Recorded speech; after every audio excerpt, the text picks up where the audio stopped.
Hi, Teri here from Stamping Magic. Welcome back to my channel. I have a 6-inch square card to share with you today.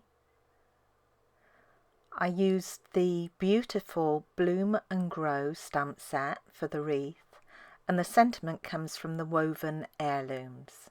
Now, I haven't used my wreath building templates for this one because the images are too large.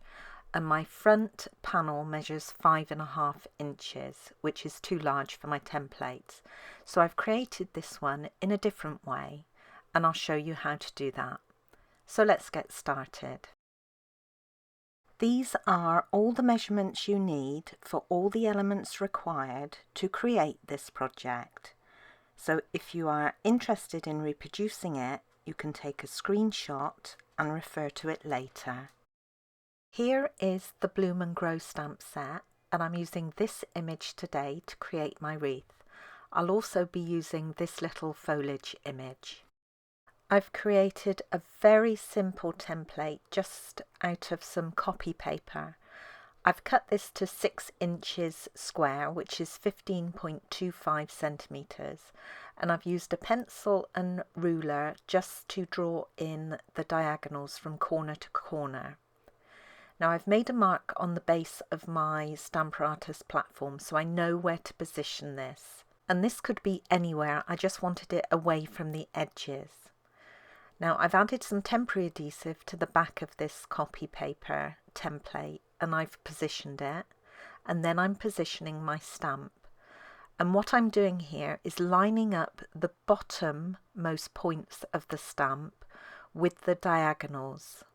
I don't really want it to go over, certainly not over the lines too much. And once I'm happy with how it's positioned, then I can pick up the stamp with my plate. I'm now going to position my cardstock panel.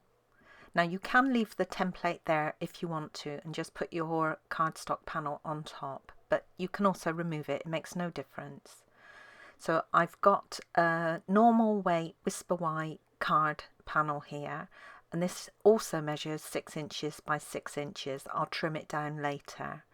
I've added some temporary adhesive to the back and I'm putting it into the same position that I had the template.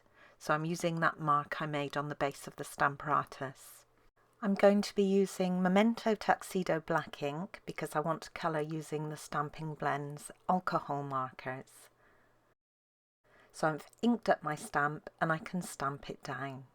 Next, I'm going to rotate my cardstock, and you can go clockwise or anti-clockwise, it doesn't matter.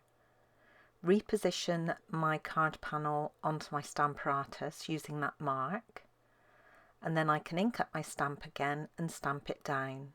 Now, because I didn't go over those diagonal lines when I positioned my stamp on the template, my images will not overlap. If you go over the lines, then they will do so. Some images this will work okay with, others not so much. So you'll need to experiment a bit. So I'm going to continue in the same way until I've stamped all 4 images for my wreath.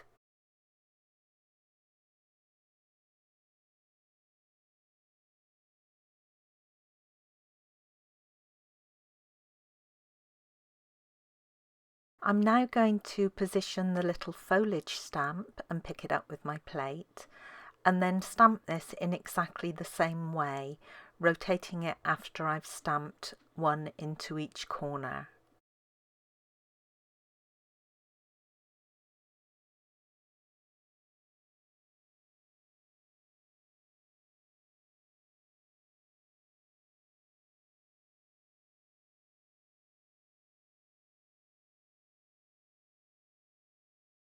The temporary adhesive I added earlier can easily be removed just by running your finger over it.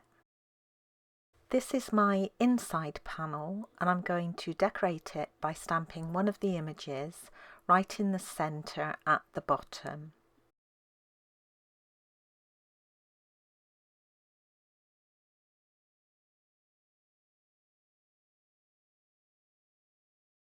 The sentiment I'm using comes from the Woven Heirlooms stamp set, and I absolutely love the font on these.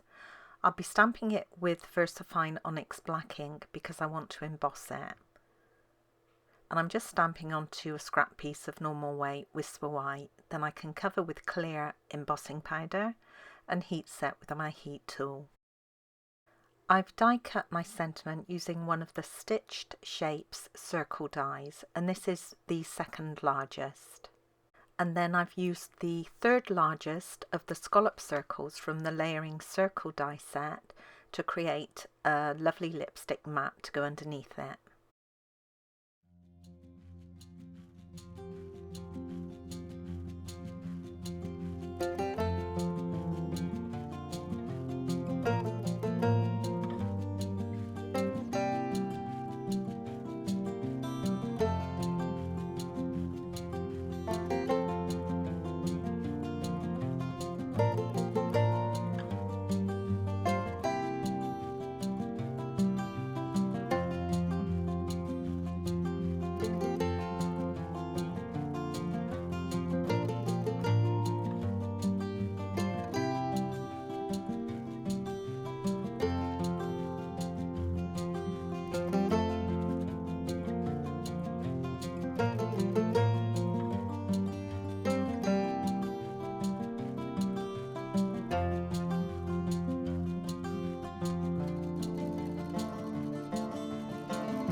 And that's my colouring complete. I didn't do any blending on these images at all, I just coloured them. This front panel will be trimmed down to 5.5 inches square or 14 centimetres, so it'll fit on the front of my card. Then I've got a pineapple punch mat that I'll layer it onto. And I've got my two pieces for the sentiment. I've added dimensionals onto the back of the lovely lipstick scallop circle. Now my card base is lovely lipstick as well. I haven't got any 12-inch cardstock to use for the card base, so I've got two pieces of cardstock, one 6-inch square, the other 6.5 by 6 inch. And I've just scored this at 6 inches to create a 1/2 inch tab. I'm just notching the ends of this and then I'll crease it with my bone folder. And then it's ready to join the two pieces together. And then I've got my mat for the inside.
And that's it, my card's complete.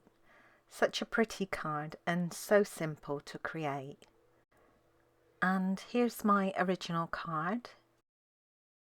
And then I did make just one more, and I used one of the other images from the same stamp set for this one.